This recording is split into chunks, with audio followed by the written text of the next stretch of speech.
آج ہم بات کر رہے ہیں انسانی تاریخ کے اس باب کی جس نے دنیا کا نقشہ ہمیشہ کے لیے بدل کر رکھ دیا۔ جی ہاں، دوسری جنگ عظیم، ایک ایسی ٹکر جس کی قیمت کروڑوں جانوں نے چکائی۔ لیکن اصل سوال تو یہ ہے کہ دنیا آخر اس دہکتی ہوئی آگ تک پہنچی کیسے؟ تو چلیے اس تباہی کی جڑوں کو ٹٹولتے ہیں اور دیکھتے ہیں کہ اس کے اثرات کتنے گہرے تھے۔ تاریخ تھی 6 اگست 1945۔ جگہ جاپان کا شہر ہیروشیما، اور پھر ایک لمحے میں سب کچھ بدل گیا۔ آسمان سے ایک ایسی قیامت اتری جس نے لاکھوں زندگیوں کو راکھ بنا دیا۔ یہ تھا ایٹم بم، اور اس ایک دھماکے نے صرف ایک شہر کو ہی تباہ نہیں کیا بلکہ اس نے پوری دنیا کی تاریخ کا رخ ہمیشہ کے لیے موڑ دیا۔ ذرا اس بات کا تصور کیجیے، دھماکے کے بالکل مرکز میں درجہ حرارت 4000 ڈگری سیلسیس تک جا پہنچا۔ مطلب یہ سورج کی سطح سے بھی زیادہ گرم تھا۔ یہی وہ ناقابل تصور تباہ کن طاقت تھی جس نے آخرکار اس عالمی جنگ کو اپنے انجام تک پہنچایا۔ تو پھر سے وہی سوال سامنے آتا ہے، آخر دنیا اس تباہی کے دہانے تک پہنچی کیسے؟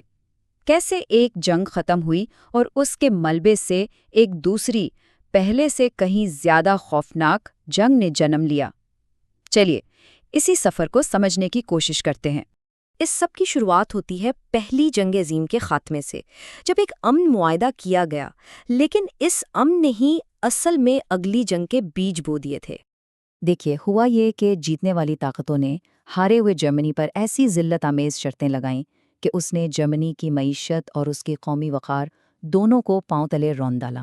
جرمنی کو توڑنے کے لیے انہوں نے 4 بڑے کام کیے۔ پہلا، ساری جنگ کا الزام جرمنی پر ڈال دیا۔ دوسرا، اس پر اتنا بھاری جرمانہ لگایا کہ وہ کبھی ادا ہی نہ کر سکے۔ تیسری بات، اس کی فوج کو بالکل کمزور کر دیا۔ اور چوتھا، اس کے سب سے اہم علاقے اور کالونیاں اس سے چھین لیں۔ اب ظاہر ہے ان شرطوں نے عام جرمن شہری کے دل میں بدلے کی آگ تو بھڑکانی ہی تھی۔ رقم کتنی تھی؟ 6.6 بلین پاؤنڈ۔ اگر آج کے حساب سے دیکھا جائے نا تو یہ کھربوں ڈالر بنتے ہیں۔ یہ اتنی بڑی رقم تھی کہ اس نے جرمنی کی پوری معیشت کا سمجھ لے گلا ہی گھونٹ دیا۔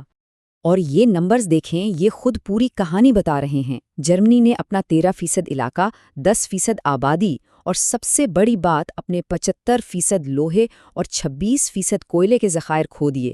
یہ صرف زمین کا نقصان نہیں تھا، یہ تو ملک کے مستقبل کو ہی اپاہج بنا دینے والی بات تھی۔ تو اس مالی تباہی اور قومی ذلت کے ماحول میں ایک نئے اور کہہ سکتے ہیں خطرناک لیڈر کے ابھرنے کے لیے سٹیج بالکل سیٹ ہو چکا تھا۔ اصل میں ورسائی کے جرمانے کی وجہ سے جرمنی کی معیشت امریکہ سے ملنے والے قرضوں پر چل رہی تھی۔ پھر جب 1929 میں امریکہ میں وال سٹریٹ کریش ہوا تو وہ قرضے اچانک بند ہو گئے۔ نتیجہ، جرمنی کی معیشت بالکل ٹھپ ہو کر رہ گئی۔ حالت اتنی خراب ہوئی کہ 1932 تک جرمنی میں 60 لاکھ لوگ بے روزگار تھے۔ 60 لاکھ! عوام کا اپنی حکومت سے اعتماد بالکل ختم ہو چکا تھا۔ ہر طرف بس مایوسی تھی اور غصہ تھا۔ اور اسی مایوسی اور غصے کا فائدہ اٹھایا ایڈولف ہٹلر اور اس کی نازی پارٹی نے۔ اس نے لوگوں کو ان کا کھویا ہوا قومی فخر واپس دلانے کا وعدہ کیا اور کہا کہ وہ ورسائی کے ذلت آمیز معاہدے کو پھاڑ کر پھینک دے گا۔ یہ ایک ایسا پیغام تھا جو اس وقت کے مایوس لوگوں کے دلوں میں اتر گیا۔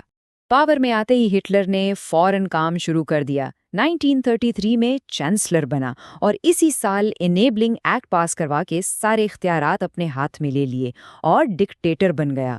پھر اس نے جرمنی کو لیگ آف نیشن سے نکال لیا جو اس وقت کی UN جیسی تنظیم تھی، اور آخر میں اس نے ورسائے معاہدے کی دھجیاں اڑاتے ہوئے رائن لینڈ پر دوبارہ قبضہ کر لیا۔ اس کا ہر قدم دنیا کو جنگ کے اور قریب لے جا رہا تھا۔ اور پھر وہ وقت آ ہی گیا۔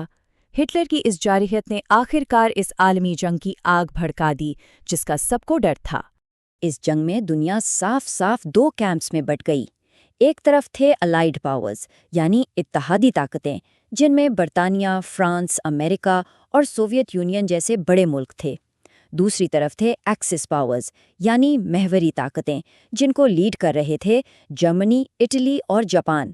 اور ہاں، ایک دلچسپ بات یہ ہے کہ اٹلی، جو اس جنگ میں جرمنی کا ساتھی تھا، وہ پہلی جنگ عظیم میں اس کے خلاف لڑا تھا۔ جنگ کا بگل بجا۔ ستمبر 1939 میں، جب جرمنی نے پولینڈ پر حملہ کر دیا۔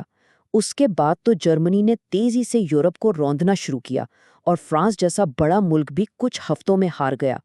پھر ہٹلر نے وہ غلطی کی جو اس کے زوال کا سبب بنی۔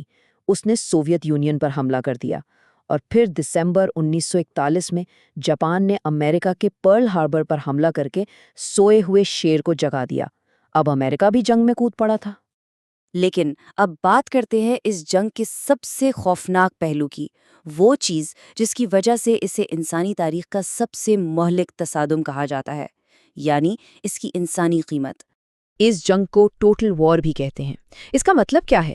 اس کا مطلب یہ ہے کہ اب جنگ صرف فوجیوں کے درمیان نہیں لڑی جا رہی تھی، اب شہر، گھر، ہسپتال، سب کچھ نشانے پر تھا۔ گویا ہر عام شہری بھی اب اس جنگ کا حصہ بن چکا تھا، چاہے وہ چاہتا ہو یا نہ چاہتا ہو۔ اندازہ لگائیں، اس جنگ میں کل ملا کر قریباً 8 کروڑ لوگ مارے گئے۔ 8 کروڑ! یہ انسانی تاریخ میں کسی بھی ایک تصادم میں ہونے والا سب سے زیادہ جانی نقصان ہے آج تک۔ اور اس سے بھی زیادہ حیران کن بات یہ ہے کہ مرنے والوں میں فوجیوں سے کئی زیادہ عام شہری تھے، تقریباً 50 ملین یعنی 5 کروڑ عام شہری، اور قریباً 25 ملین یعنی 2.5 کروڑ فوجی۔ اس جنگ نے ثابت کر دیا کہ اب میدان جنگ صرف سرحدوں پر نہیں بلکہ شہروں کے اندر تھا۔ تو جب یہ جنگ ختم ہوئی، اس نے اپنے پیچھے ایک بالکل نئی دنیا چھوڑی۔ چلیے دیکھتے ہیں کہ اس تباہی کی راکھ سے کیا نیا نظام وجود میں آیا۔ جنگ کے بعد سب سے پہلے تو یورپ کی بڑی بڑی سلطنتیں ختم ہو گئیں۔ دنیا میں اب 2 نئی سپر پاورز تھیں، امریکہ اور سوویت یونین، اور ان کے درمیان سرد جنگ شروع ہو گئی۔ جرمنی خود 2 حصوں میں تقسیم ہو گیا۔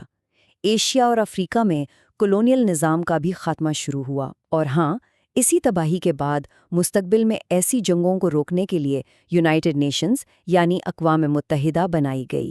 تو یہ ساری کہانی سننے کے بعد آخر میں بس ایک ہی سوال بچتا ہے۔ انسانی تاریخ کے اس سب سے مہلک تصادم کو دیکھنے کے بعد کیا ہم نے واقعی کوئی سبق سیکھا ہے؟ یہ وہ سوال ہے جس کا جواب شاید ہم سب کو اپنے اندر تلاش کرنا ہے۔